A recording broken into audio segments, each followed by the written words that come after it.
I went through my own experience. I had an emergency ovarian removal surgery. I had been on birth control for about 6 years, and through that I ended up getting a grapefruit-sized cyst. And we're back with Cindy Luquin. Cindy, before we jump into this fertility discussion, because we have so many questions, why don't you tell us a little bit about yourself? Yeah, thank you for having me here. I'm a certified sex educator, so that means I teach people about sex education, sexual health, fertility is part of that conversation too, and just really destigmatizing the taboo around sex, especially folks who come from the Latino community.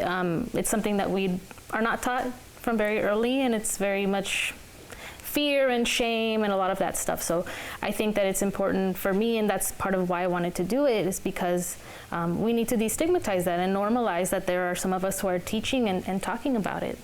What would you say is like some pro and cons of, you know, the topic of fertility in itself, or like sex education?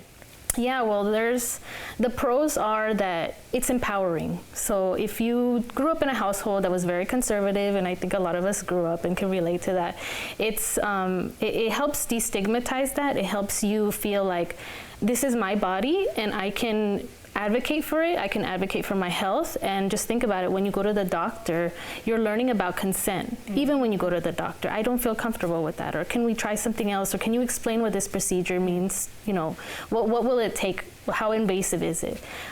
So not only that, but then even in relationships, right? You know, you're not brought up being taught how to have a discussion with a partner or potential partner. So consent is super important, and that's why I think those are the pros. The cons are, I wouldn't say there's so many cons, it's more the intergenerational gaps.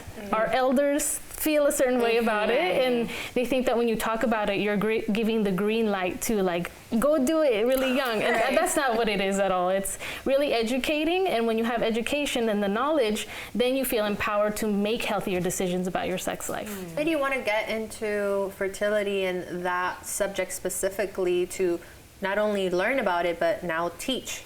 Yeah, so I went through my own experience. I had an emergency ovarian removal surgery. I had been on birth control for about 6 years, and through that I ended up getting a grapefruit-sized cyst on one of my ovaries. Yeah. So when I went to the doctor after I had been feeling pain, they said, we have to remove it, it's too big. So I always like to give visuals. Our ovaries are the size of almonds. So they're like pretty small. So compare a grapefruit next to an almond, ya no se pudo salvar. You couldn't save it anymore. So I went and I had the surgery. After that, they actually recommended that I go back on the pill if I wanted to. And I said, well, that's what brought me here. Why would I do that? you know? And they said, no, it will help shrink any potential cysts. And that is possible, but obviously my body rejected it and it didn't agree with it.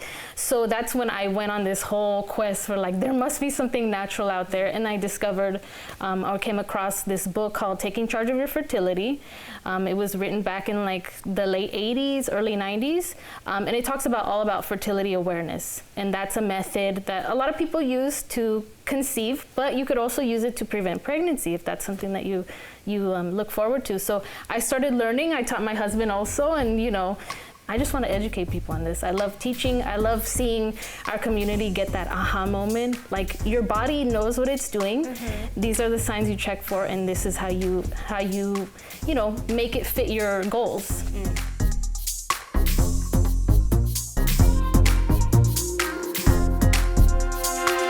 You're actually going to be teaching these classes now too, right?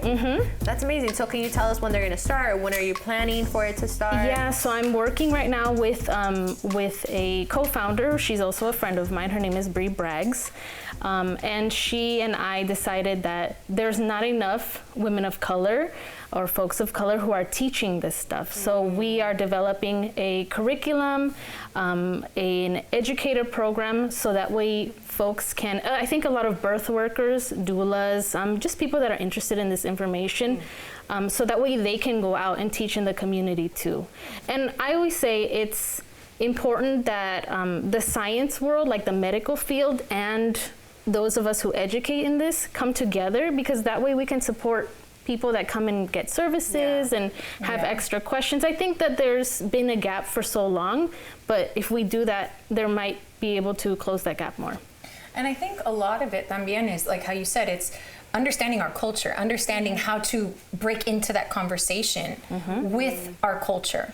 We don't have that. And also make women feel comfortable talking about it. Because since we're kids, we get impregnated in our heads that it's ugly to talk about sex or talk about our organs. And so we grow up with that feeling, even, you know, like, I don't know, most of the girls, I think, can relate to it. We feel even, we can even pronounce the word vagina. Like, it becomes like a thing. Like it's a bad word. And I think it's so important to name the body parts what they are and actually use the proper terms. You can use, you know, the little nicknames and stuff like that, but, you know, using those words and normalizing it at a young age, because when you go to the doctor, you're going to have to name those things, right? You're going to have to know what it is. And I think that that's really important. That's how you empower yourself more. And going back to what you mentioned, you know, the media, it does a job in making women feel like we're hypersexual, we're hyper fertile, you know,